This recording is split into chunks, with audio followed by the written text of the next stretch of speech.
Natapos na ang palabas na Batang Quiapo at ngayon ay sisimulan na natin ang pagtalakay sa House of Lies. Para sa mga nais manood, huwag kalimutang mag-subscribe sa aming series, Explained PH Channel, at patuloy na suportahan kami. Maraming salamat! Mula pa sa simula, mabigat na ang atmosfera. Si Marge, pilit na nagpapakatatag, kumakapit sa pag-asang baka mailigtas pa ang relasyon. Sa bawat usapan, pinipilit niyang ngumiti kahit ramdam niya ang lamig ni Paulo. Ang unti-unting lumalayo sa kanya. Bawat tingin ay may kasamang pag-asa, ngunit sa ilalim nito'y may takot. Takot na alam na niya ang katotohanan ngunit pinipiling pumikit. Si Paulo naman ay hati ang damdamin. Sa harap ni Marge, siya'y asawa, ama, bahagi ng pamilya. Ngunit sa katahimikan, lalo na kapag kasama si Thea, lumilitaw ang tunay niyang nararamdaman. Unti-unti, nahuhulog siya sa pag-ibig dito. At sa pagkakataong ito, hindi na niya mapigilan. Bawat sandali nilang magkasama ay lihim. Mainit, at mas malakas pa sa anumang sigaw. Alam nilang mali. Alam nilang may masasaktan. Ngunit nagpatuloy sila. Kahit kapalit ay pagkawasak ng pamilya. Si Thea rin ay may dalang kawalan. Ang sariling asawa'y nabigo na punan ang kanyang puwang. At nang dumating si Paulo, natagpuan niya ang atensyon, pag-aaruga, at pagmamahal na matagal na niyang hinahanap. Ngunit bawat yakap ay may kasamang pagkakasala. Bawat ngiti ay may kasamang takot. Ang kanilang relasyon ay itinayo sa kasinungalingan at anumang oras ay maaaring gumuho. Samantala, si Marge ay patuloy na lumalaban para sa pamilya, para sa pag-ibig, para sa unti-unting nawawala. Ngunit hindi niya alam na ang lalaking pinanghahawakan niya ay lalo pang lumalayo, hindi lamang sa katawan, kundi sa puso. Maraming gabi silang magkatabi, ngunit tila milya ang pagitan. Ramdam ni Marge ang lamig, ang katahimikan, ang pagbabagong hindi niya maipaliwanag. Gayunpaman, kumapit siya, umaasang babalik ang lahat sa dati. Iba ang laban ni Edward. Palihim, siya at si Alice Costello ay nagbabalak ang pagbagsak ng kumpanya ni na Paulo at Marge. Para kay Edward, hindi lang ito paghihiganti, ito'y personal. Matagal nang sugatan at talunan ang kanyang ama na si Greg at nakita niya ang pagkakataon, isang tsansa upang ibalik ang dangal ng pamilya. Sa bawat lihim na pagpupulong, lalo pang tumitibay ang kanyang paninindigan. Ngunit sa ilalim ng galit, may alinlangan. Tama ba ang kanyang ginagawa? O lalo lang siyang papalapi sa kapahamakan? Si Alice Costello ay bihasa sa laro ng kapangyarihan. Para sa kanya, lahat ay estratehiya. Ang pakikipag-alyansa kay Edward ay hindi lamang tulong, kundi pansariling interes. Nakita niya ang kahinaan ng kumpanya at handang samantalahin ito. Bawat galaw ay kalkulado. Bawat salita ay may nakatagong layunin. At sa gitna ng lahat ay si Greg, isang anino ng nakaraan, sugatan at basag na tao. Ang kanyang mga peklat at kabiguan ang nagpasiklab sa apoy ni Edward.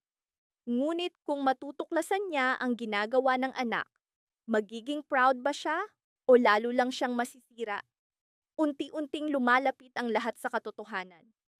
Ang matagal nang nakatagong mga lihim ay lumilitaw. Si Marge at Edward. Magkaibang laban, magkaibang mundo, ngunit parehong papunta sa iisang katotohanan. Sa simula pa lang, tila iisa ang sinulid na nag-uugnay sa kanilang kapalaran. Magkaibang pakikibaka, magkaibang landas, ngunit iisa ang wakas. Pareho nilang haharapin ang katotohanan. Ang mga taong pinakakatiwalaan nila ang siyang sumira sa kanila. Ang tanong ay hindi na sino ang may sala, kundi sino ang handang magbayad ng presyo. Sa harap ng salamin, nakatayo si Marge. Namamaga ang mga mata sa luha, nanginginig ang labi. Pilit niyang inaayos ang sarili, nagkukunwaring walang nangyari. Dahil alam niya, kapag nagsalita siya, baka hindi na siya tumigil. Sa kabilang silid, kalmado si Paulo, abala, tila normal ang lahat. At iyon ang pinakamasakit. Habang si Marge ay gumuho sa loob, si Paulo ay tila walang nararamdaman. Paulo? Mahina ang ngunit mabigat ang tinig ni Marge. Nagtagpo ang kanilang mga mata. 1 segundo, 2, 3. Ngunit si Paulo ang unang umiwas. At sa sandaling iyon, naunawaan ni Marge ang katotohanan. May itatanong ako? Wika niya. Kalmado ngunit matalim. Natigilan si Paulo. Ano iyon? Sagot niya. Pilit na normal. Isang malalim na hinga, katahimikan, at tuluyang bumagsak ang lahat. Sino si Thea? Tumigil ang oras. Hindi makagalaw si Paulo. Hindi makapagsalita. Ngunit ang katahimikan ang pinakamalinaw na sagot. Sagutin mo ako, Paulo. Nanginginig ang tinig ni Marge. Sa wakas, sinabi ni Paulo. Hindi ko sinadya. Mapait na ngumiti si Marge. Ilang beses, Paulo? Ilang beses mong hindi sinadya? Puno ng luha ang kanyang mga mata. Puno ng galit ang kanyang tinig. Pinili mong pagtaksilan ako. Pinili mong sirain ang pamilya natin? Hindi na makatingin si Paulo. Bawat salita ay salamin ng kanyang pagkakamali. Sa huli, inamin niya, may nararamdaman ako para sa kanya. Diretsahan, walang pag-iwas. At iyon ang huling dagok. Gumuho ang mundo ni Marge. Ano pa ako sa iyo ngayon? Halos bulong ang kanyang tinig. Walang sagot. At ang katahimikan ang pinakamalupit na sagot. Samantala, nakaupo si Edward sa opisina, nakatitig sa kontrata sa kanyang harapan, sa kanyang ang papel na iyon, ang pirma na iyon, ang susi sa pagbagsak ng kumpanya ni na Paulo at Marge. Tapusin mo?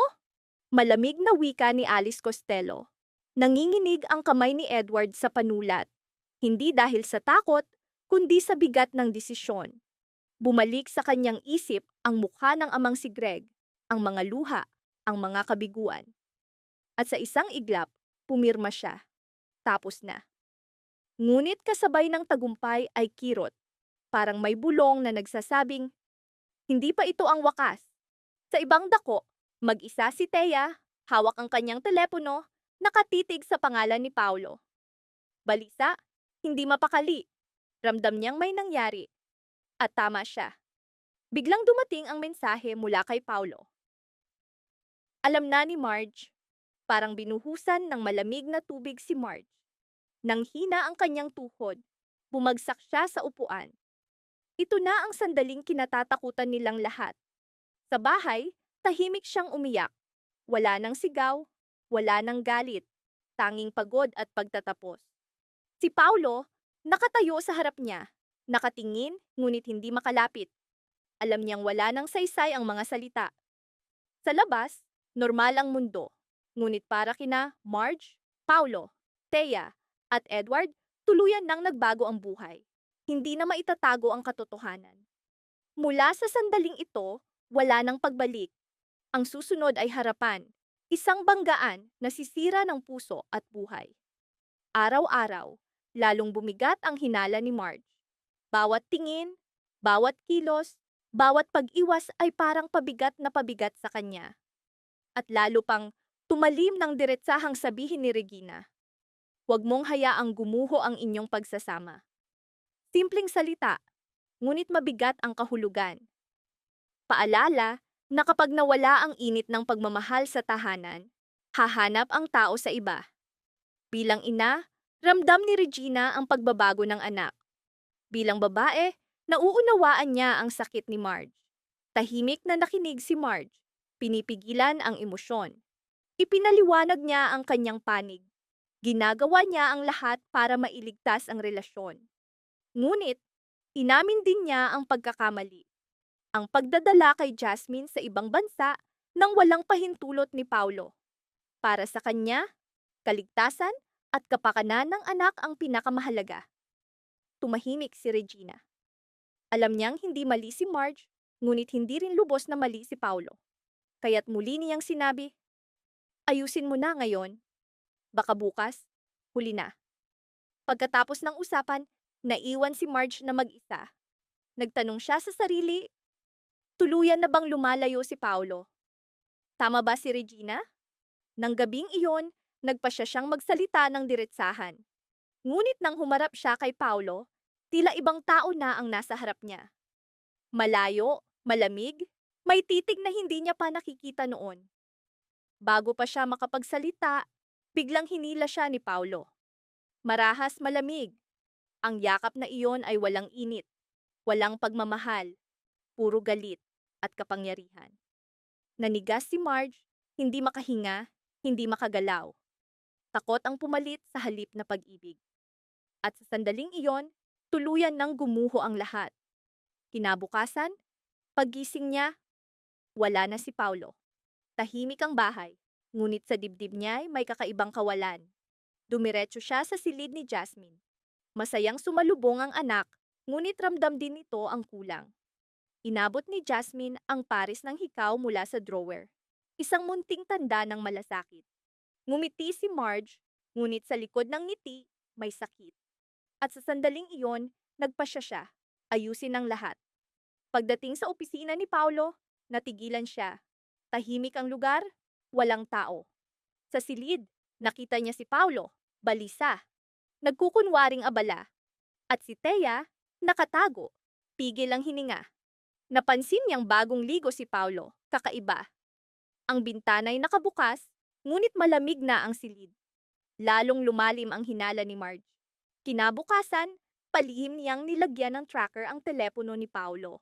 Nang tawagan niya ito, sinabi nitong nasa opisina siya. Ngunit ayon sa staff, umalis na ito. Sinuri ni Marge ang data. Nasa hotel si Paulo, agad siyang nagtungo roon. Sa harap ng hotel, pumilis ang tibok ng kanyang puso. Takot, sakit, galit. Sabay-sabay. At nakita niya si Paulo, kausap sa telepono. Sa tabi niya, isang babae. Nakatalukbong ang mukha, ngunit pamilyar ang kilos. Si Thea. Tahimik si Marge. Alam na ng kanyang puso ang sagot, ngunit pinigilan niya ang sarili. Ayaw niyang magmadali. Nais niya ng katotohanan, diretsahan, hindi matatakasan. At sa sandaling iyon, tumigil ang mundo. Bawat hakbang ni Marge ay parang papalapit sa bangin. Mabigat ang bawat yapak. Masikip ang bawat segundo sa kanyang dibdib. Ngunit alam niyang wala ng ibang daan. Kailangan niyang malaman ang buong katotohanan tungkol kina Paulo at Thea, kahit masira ang kanyang mundo. Huminga siya ng malalim. 1, 2, 3. Ngunit hindi kumalma ang kanyang puso. Nanatili siyang nakatigil. Walang tunog, walang galaw. Ang kanyang mga matay nakatuon lamang kay Paulo at sa babaeng nasa tabi nito. Dahan-dahan siyang lumapit, bawat hakbang ay parang kumakain sa kanyang loob. Biglang nakita siya ni Paulo. Natapos ang tawag sa telepono. Nanlaki ang mga mata, nanginginig ang tinig. Marge, isang pangalan. Puno ng takot at pangamba. Lumingon ang babae, tumigil ang oras. At nakita ni Marge ang muka, si Thea. Sa isang iglap, parang matalim na punyal ang tumusok sa kanyang dibdib. Walang sigaw, walang luha. Tanging katahimikan. Ngunit ang katahimikan na iyon ang pinakanakakatakot. Ano ang ginagawa ninyong dalawa? Mabagal ngunit malinaw ang kanyang tinig. Nagkatinginan sina Paulo at Thea. Walang sagot. Marge, makinig ka muna. Pilit ni Paulo, ngunit hindi niya natapos. Lumapit si Marge. Halos magkatapat na sila ni Thea. Bakit kayo magkasama? Nakayuko si Thea, nanginginig. Si Paulo, naghahanap ng salita, ngunit wala nang maipaliwanag. Sabihin mo ang totoo, Paulo. Huwag kang magsisinungaling. Malamig, matatag ang tinig ni Marge. Mahabang katahimikan. Sa wakas, bumuntong hininga si Paulo. Pagod, basag. Mayroon sa amin ni Thea. Isang simpleng pag-amin, ngunit parang kulog kay Marge. Tumigil ang kanyang mundo. Dahan-dahan siyang umatras. Kailan pa? Mahina niyang tanong. Pumikit si Paulo, puno ng sakit. Hindi ko alam kung kailan nagsimula. Ngunit itinuloy mo. Mas matalim na ang tinig ni Marge. Tahimik si Paulo. Iyon ang katotohanan. Humarap si Marge kay Thea. Alam mong may asawa siya. Alam mong may anak kami. Nanginginig ang kanyang tinig. Puno ng galit. Puno ng luha ang mga mata ni Thea. Marge, hindi namin sinadya. Ngunit sumabog ang emosyon ni Marge. Hindi sinadya? Hindi sinadya ang magmahal? Hindi sinadya ang magsinungaling? Hindi sinadya ang magtago sa hotel? Tahimik ang paligid. Walang sagot. Huminga ng malalim si Marge, pilit na kumakalma. Ngunit hindi na niya napigilan ang luha. Paulo, mahina ang kanyang tinig. Mahal kita. Lumaban ako para sa'yo. Lumaban ako para sa pamilya natin. Diretsahan niyang tiningnan ang mga mata ni Paulo. Puno ng sakit, ngunit malinaw. Bakit? Isang tanong na walang sagot. Tahimik si Paulo. Kahit siya, hindi alam kung paano ipaliwanag ang kanyang pagkukulang. Dahil ba sa desisyon ko kay Jasmine? Dahil ba doon, pinalitan mo ako? Umiling si Paulo. Hindi lang iyon. Mapait na ngumiti si Marge. Ibig sabihin, mas marami pang dahilan. Tahimik si Paulo. At ang katahimikan ang pinakamasakit na sagot. Ilang segundo silang nakatayo sa katahimikan. Dahan-dahan, tumalikod si Marge. Wala nang sigaw, wala nang tanong. Pagod na siya. Marge, sandali, pilit ni Paulo. Ngunit hindi siya tumigil. Hindi na kailangan ng paliwanag. Malinaw na ang lahat. Lumabas siya. 1, 2, 3 hakbang. Sa bawat hakbang, may bahagi ng kanyang puso ang nabasag. Sa labas ng hotel, tuluyan siyang gumuho.